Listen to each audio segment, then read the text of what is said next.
Ang Las Piñas, kilala sa maraming magagandang bagay.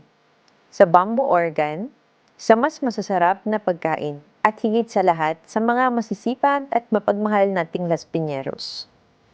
Pero, kilala rin tayo sa dalawang bagay na matagal na ang problema ng lungsod. Traffic at baha. Dahil malapit tayo sa ilog at mababa ang ilang bahagi ng lungsod, mas vulnerable tayo sa pagbaha. At sa dami rin ng mga dumadaan sa ating mga pangunahing kalsada, alam nating lahat kung gaano kabigat ang traffic sa Las Piñas. Kaya naisip ni na dating Senadora Cynthia Villar, Senator Mark Villar, at Senator Camille Villar na dating kinatawan ng Las Piñas. Dito nagsimula ang konsepto ng River Drive. Hindi lang isang kalsada. Ito ay bahagi ng mas malawak na effort na ayusin ang daluyan ng tubig habang nagbibigay din ng alternatibong daanan para makatulong sa traffic. Kasama sa rehabilitation ng ilog ang paglilinis at dredging, pag-alis ng naipong putik, basura, at water lilies na nakakasagabal sa daloy ng tubig.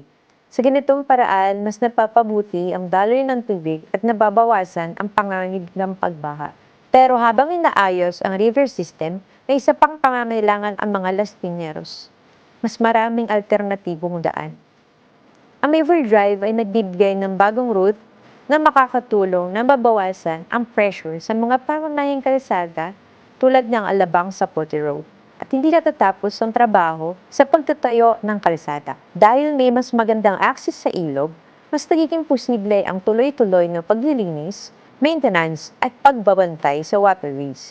Matagal na ang bahagi nito ang sagip ilog ng Villar Foundation. Sa loob ng mahigit 2 dekada, patuloy ang paglilinis at rehabilitation ng Las Piñas sa Pote Road River. Mula sa pagkolekta ng basura hanggang sa pagtangkal ng water lilies at iba pang nakakasagabal sa daluyan. At ang gawaing ito ay kinilala rin internationally. Ang Sagip Ilog Program ay tumanggap ng United Nations Best Practices Award noong 2011 para sa environmental work nito at livelihood opportunities para sa komunidad.